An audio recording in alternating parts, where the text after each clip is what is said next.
صحیح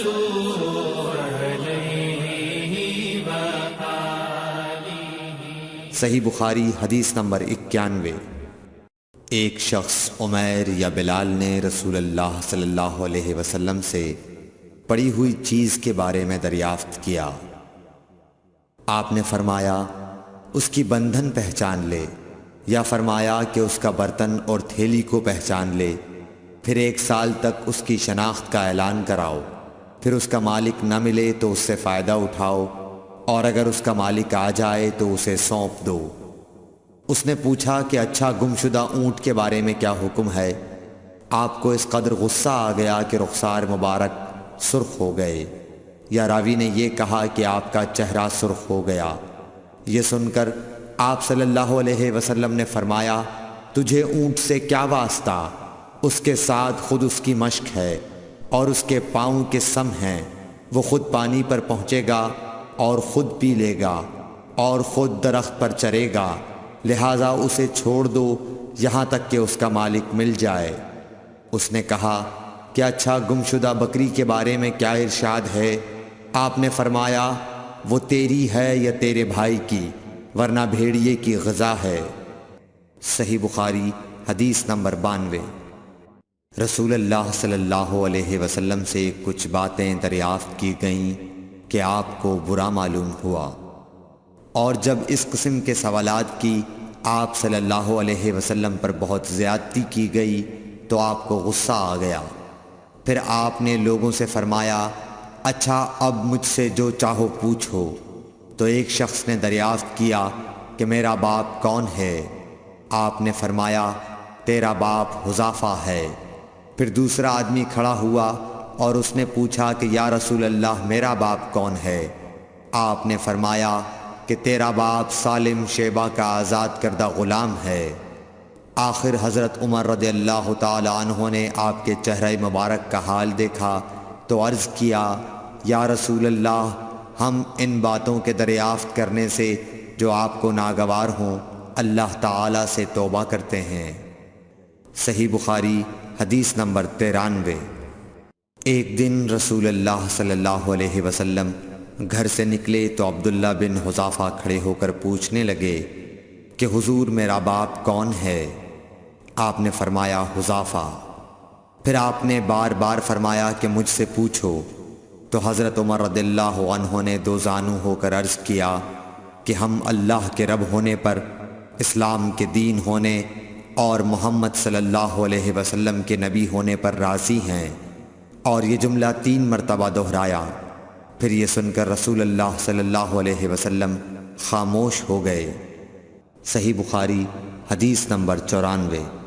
نبی اکرم صلی اللہ علیہ وآلہ وسلم جب سلام کرتے تو 3 بار سلام کرتے، اور جب کوئی کلمہ ارشاد فرماتے تو اسے 3 بار دہراتے یہاں تک کہ خوب سمجھ لیا جاتا۔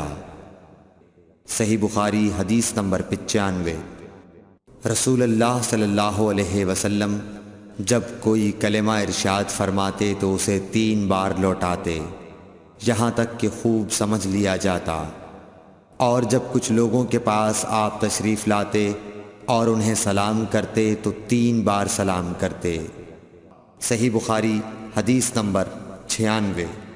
عبداللہ بن عمر رضی اللہ عنہ کہتے ہیں کہ ایک سفر میں رسول اللہ صلی اللہ علیہ وسلم ہم سے پیچھے رہ گئے، پھر آپ ہمارے قریب پہنچے تو عصر کی نماز کا وقت ہو چکا تھا یا تنگ ہو گیا تھا، اور ہم وضو کر رہے تھے۔ ہم اپنے پیروں پر پانی کا ہاتھ پھیرنے لگے تو آپ نے بلند آواز سے فرمایا کہ آگ کے عذاب سے ان ایڑیوں کی جو خشک رہ جائیں خرابی ہے۔ یہ 2 مرتبہ فرمایا یا 3 مرتبہ۔ صحیح بخاری حدیث نمبر 97۔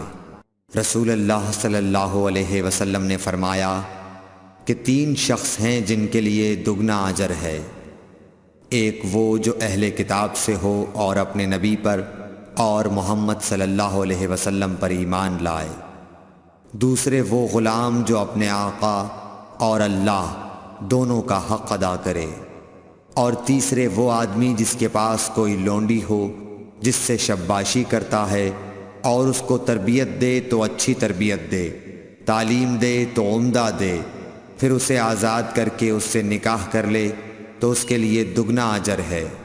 صحیح بخاری حدیث نمبر 98۔ نبی صلی اللہ علیہ وسلم ایک مرتبہ عید کے موقع پر مردوں کی صفوں میں سے نکلے اور آپ کے ساتھ بلال رضی اللہ تعالی عنہ تھے۔ آپ کو خیال ہوا عورتوں کو خطبہ اچھی طرح نہیں سنائی دیا، تو آپ نے انہیں علیحدہ نصیحت فرمائی اور صدقے کا حکم دیا۔ یہ واز سن کر کوئی عورت بالی اور کوئی عورت انگوٹھی ڈالنے لگی، اور بلال رضی اللہ تعالیٰ عنہ اپنے کپڑے کے دامن میں یہ چیزیں لینے لگے۔ صحیح بخاری حدیث نمبر 99۔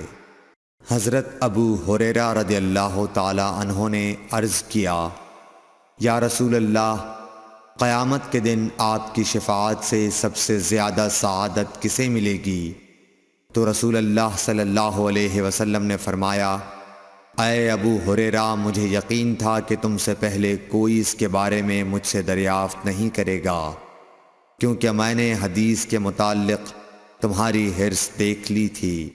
سنو، قیامت کے دن سب سے زیادہ فیضیاب میری شفاعت سے وہ شخص ہوگا جو سچے دل سے یا سچے جی سے لا الہ الا اللہ کہے گا۔ صحیح بخاری حدیث نمبر 100۔ رسول اللہ صلی اللہ علیہ وآلہ وسلم نے فرمایا کہ اللہ علم کو اس طرح نہیں اٹھا لے گا کہ اس کو بندوں سے چھین لے، بلکہ وہ پختہ کار علماء کو موت دے کر علم اٹھائے گا، حتیٰ کہ جب کوئی عالم باقی نہیں رہے گا تو لوگ جاہلوں کو سردار بنا لیں گے، ان سے سوالات کیے جائیں گے اور وہ بغیر علم کے جواب دیں گے، اس لیے خود بھی گمراہ ہوں گے اور لوگوں کو بھی گمراہ کریں گے۔ Thanks for watching. Don't forget to like, comment, share and subscribe to